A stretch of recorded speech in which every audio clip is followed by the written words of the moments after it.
नमस्कार दोस्तों, धर्म कर्म पूजा पाठ चैनल में आप सभी का स्वागत है। दोस्तों, आज हम बात करने वाले हैं हिंदू धर्म में एकादशी व्रत का विशेष महत्व है। धार्मिक मान्यताओं के अनुसार एकादशी व्रत रखने से मनुष्य को सभी प्रकार के दोष और कष्टों से मुक्ति प्राप्त हो जाती है के बारे में। वहीं मृत्यु के बाद वैकुंठ लोक की प्राप्ति होती है। विष्णु पुराण में भी एकादशी व्रत के विषय में विस्तार से वर्णन किया गया है। बता दें कि ज्येष्ठ मास के कृष्ण पक्ष की एकादशी तिथि के दिन अपरा एकादशी व्रत रखा जाएगा। यह व्रत 15 मई 2023 सोमवार के दिन रखा जाएगा। आइए जानते हैं क्या है इस व्रत का महत्व और इससे जुड़े कुछ जरूरी उपाय। अपरा एकादशी की कथा प्राचीन काल में महीध्वज नामक एक राजा था। राजा का छोटा भाई वज्रध्वज उससे बहुत ईर्ष्या करता था। एक दिन उसने राजा की हत्या कर दी और उसके शव को ले जाकर एक जंगल में एक पीपल के नीचे गाड़ दिया। अकाल मृत्यु होने के कारण राजा की आत्मा प्रेत बनकर पीपल पर रहने लगी। वहां से जो भी व्यक्ति निकलता था आत्मा उसको बहुत परेशान करती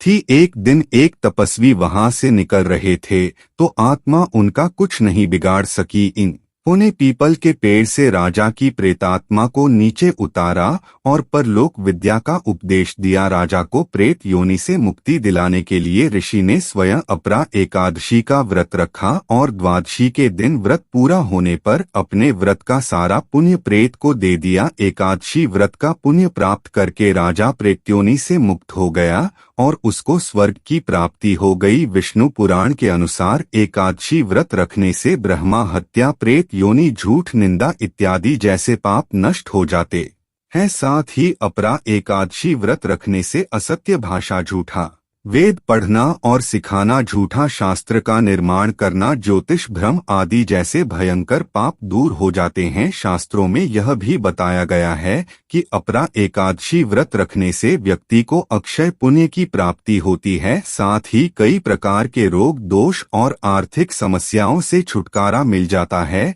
इस विशेष दिन पर श्री हरि की उपासना करने से वैकुंठ प्राप्ति होती है। पंचांग के अनुसार ज्येष्ठ माह के कृष्ण पक्ष की एकादशी तिथि 15 मई को देर रात 02:46 से लेकर अगले दिन 16 मई को रात 01:03 पर समाप्त होगी। उद्या तिथि के चलते अपरा एकादशी का व्रत 15 मई को रखा जाएगा। एकादशी व्रत के दिन तुलसी की पूजा और भगवान विष्णु की पूजा में तुलसी के प्रयोग को बहुत ही महत्वपूर्ण माना जाता है। इस विशेष दिन पर तुलसी के पौधे के समीप दीपक जलाएं और 11 बार परिक्रमा करें। ऐसा करने से साधक को विशेष लाभ मिलता है। शास्त्रों में बताया गया है कि पीपल के वृक्ष में त्रिदेव वास करते हैं। ऐसे में इस विशेष दिन पर पीपल के वृक्ष की पूजा और जल चढ़ाने से व्यक्ति पर भगवान विष्णु की विशेष कृपा बरसती है। इसके साथ पेड़ के नीचे विष्णु सहस्त्रनाम पाठ करने से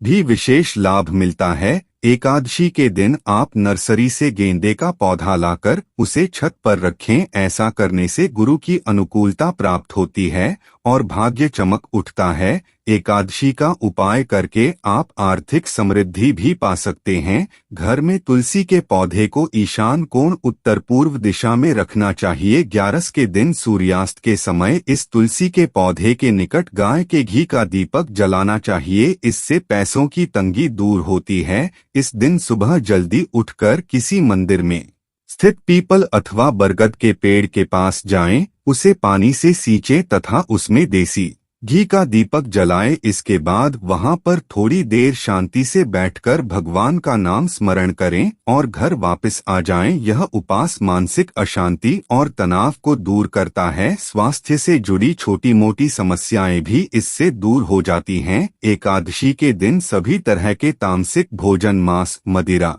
अंडा, मछली, लहसुन, प्याज, तेज नमक, मिर्च आदि से दूर रहना चाहिए। यदि हो सके तो इस दिन फलाहार करना चाहिए। ऐसा करने से भी भाग्य मेहरबान होता है। एकादशी के दिन किसी विष्णु मंदिर में जाकर विष्णु सहस्रनाम का पाठ करें। उन्हें पीले रंग के पुष्प, माला, वस्त्र, मिठाई अर्पित करें। गाय के घी का दीपक जलाएं। भगवान को पीले केसर या चंदन का तिलक लगाएं। इससे भी सूर्य तथा गुरु ग्रह की अनुकूलता प्राप्त होती है और जन्म कुंडली में अशुभ चल रहे ग्रहों का शुभ प्रभाव मिलता है। बिना भगवान कृष्ण की उपासना के दिन की शुरुआत न करें। मन को ज्यादा से ज्यादा ईश्वर भक्ति में लगाए रखें। एकादशी के दिन चावल और जड़ों में उगने वाली सब्जियों का सेवन नहीं करना चाहिए। एकादशी के दिन बाल और नाखून काटने से बचना चाहिए। इस दिन सुबह देर तक नहीं सोना चाहिए। पूजन विधि अपरा एकादशी पर श्रीहरि की प्रतिमा को गंगाजल स्नान कराएं।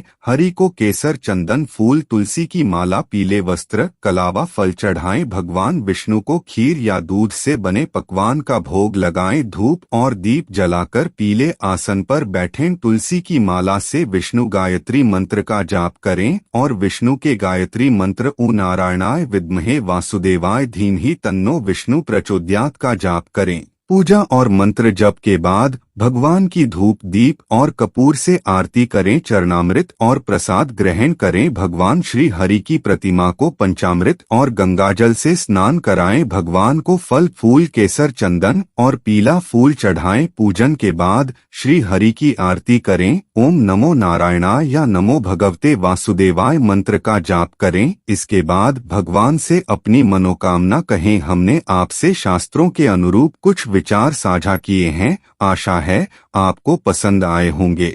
धन्यवाद दोस्तों, चैनल को सब्सक्राइब कर लें और बेल आइकन दबाना बिल्कुल ना भूलें। मिलते हैं अगली किसी वीडियो में, तब तक के लिए हर हर महादेव, जय श्री श्याम।